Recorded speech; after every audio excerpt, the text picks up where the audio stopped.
Bom, gente, continuando aqui com o nosso conteúdo.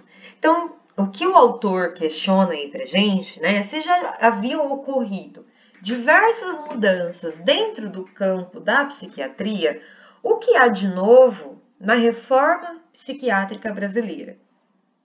Por que a gente chama esse momento de reforma psiquiátrica, sendo que já haviam ocorrido outras mudanças antes da década de 70, antes da década de 80? E aí eu trago uma citação do Amarante que eu acho que explica bastante essa questão. O Amarante vai dizer o seguinte: ao invés da reforma do hospital psiquiátrico como um espaço de reclusão e não de cuidado e terapêutica, postula-se aí a sua própria negação.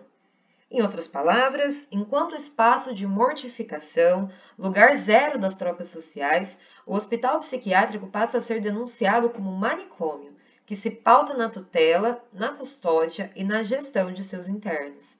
Argumenta-se hoje que, assim como a psiquiatria cria paradigmas, tais como a alienação, a degeneração ou ainda a doença mental, e advoga uma incapacidade de juízo, de razão, de participação social do louco, ela constrói como projeto terapêutico nada mais que um espaço de exclusão, ou manicômio.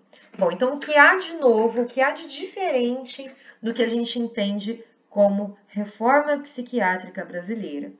O que há de novo nesse movimento, o que há de diferente, é que a noção de reforma aqui, a noção de mudança, ganha uma nova dimensão.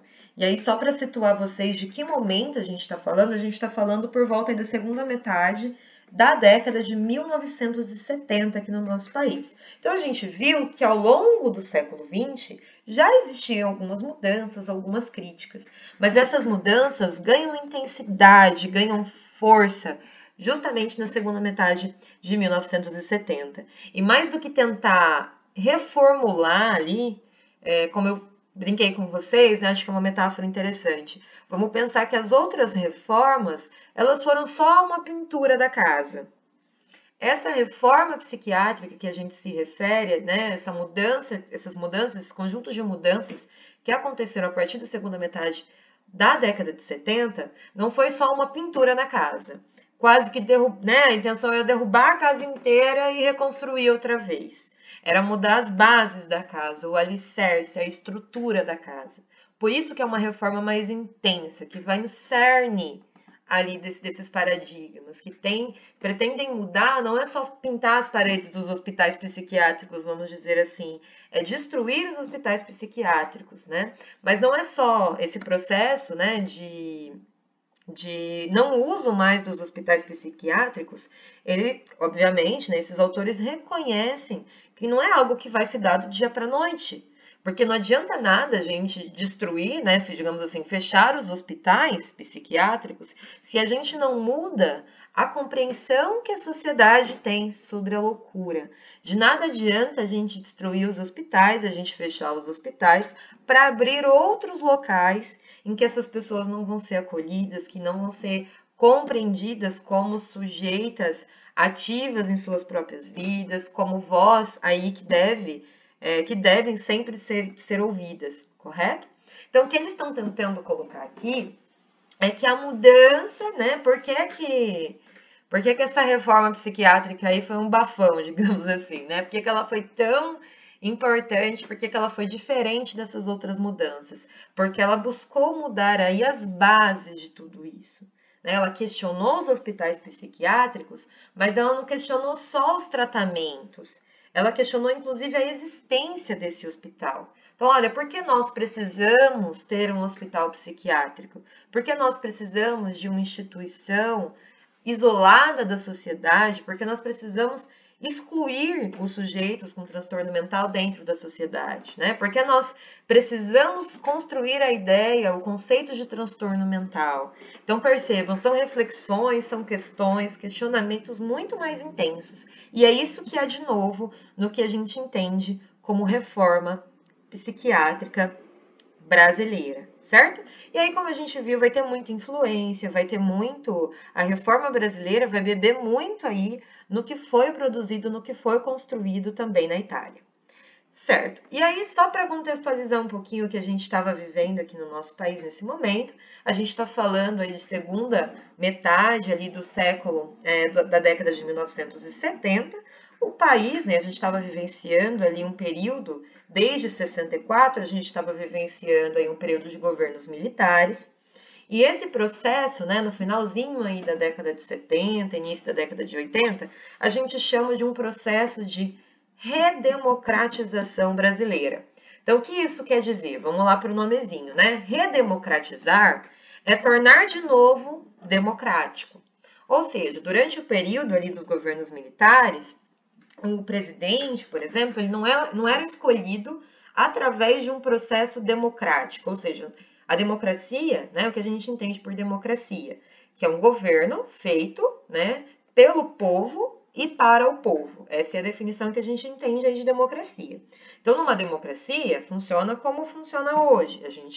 Existem candidatos, eles vão defender as suas propostas e nós, todos os cidadãos brasileiros, nós podemos, né, devemos, na verdade, porque o voto é uma obrigação aqui no nosso país, devemos ir votar no dia das eleições.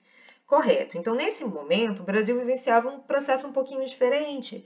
Os presidentes, eles eram indicados nesse momento dos governos militares. Então, o que a gente chama aí é um processo, lembra, as coisas não acontecem do dia para a noite.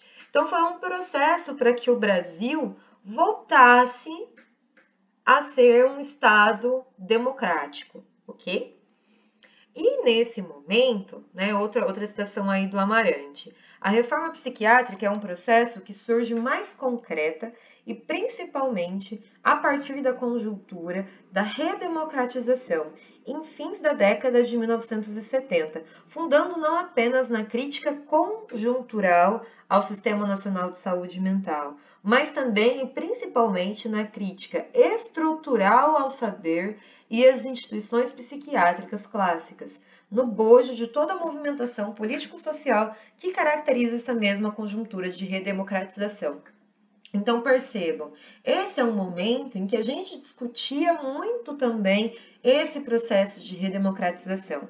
É um momento, né, vamos pensar, a gente passou por alguns anos aí nos governos militares, em que nem sempre as pessoas podiam falar tudo o que elas pensavam, se aquilo muitas vezes não ia de acordo com o que o governo defendia, as pessoas muitas vezes eram censuradas. Então, é um período aí, esse processo de redemocratização, é um período em que esses questionamentos sobre a loucura, sobre o tratamento do sujeito em sofrimento psíquico, do transtorno mental, elas ganham muita força também aqui no nosso país, certo? E o que a gente pode pensar aí como mudanças defendidas por essa reforma? A defesa, né, de que o sujeito aí, considerado muitas vezes um doente mental, coloquei doente mental entre aspas, né? Porque a reforma vai questionar essa ideia da doença, né? Que esse sujeito, um sujeito com transtorno psíquico, um sujeito considerado muitas vezes como um doente mental, na verdade, ele tem direitos aí de ser um cidadão como todos os outros brasileiros e brasileiras. Ou seja, tem os mesmos direitos e direitos que todas e todos nós temos. Então, a defesa de cidadania e da cidadania para esses sujeitos. Então, o questionamento e elaboração de propostas de transformação do modelo clássico e do paradigma da psiquiatria. Então, a reforma psiquiátrica brasileira, ela não quer só fechar o hospital psiquiátrico, ela quer mudar as bases, os paradigmas de como a gente compreende o que é a loucura e como a gente compreende as ações em saúde mental. Então, eles colocam aí que é um campo heterogêneo, né, porque abarca muitas vezes diversas áreas, como a clínica, político, social, cultural e as relações jurídicas, por exemplo. E aí, o que eles vão pontuar para a gente é que teve mudanças aí, as reformas também, a reforma psiquiátrica também trouxe mudanças de cunho político. Lembrando aí, gente, que quando o autor ele vai utilizar o conceito de político, né, de política, ele não está falando de política partidária, tá?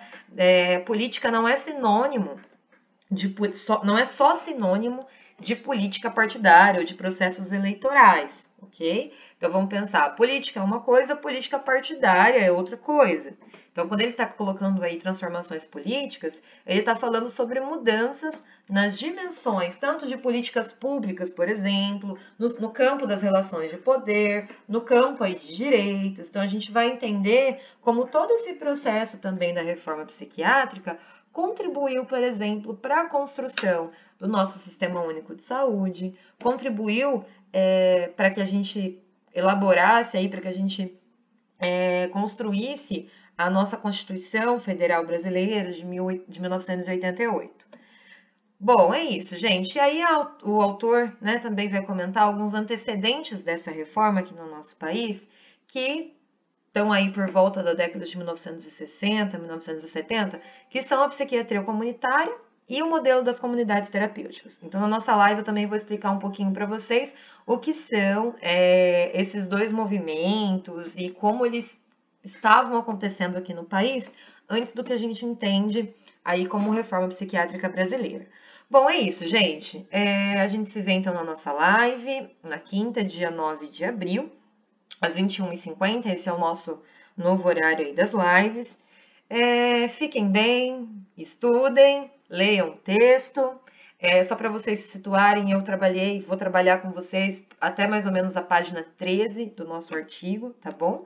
As outras páginas eu vou trabalhar nas nossas 2 próximas aulas. É isso, um grande abraço, fiquem bem, espero vê-los em breve.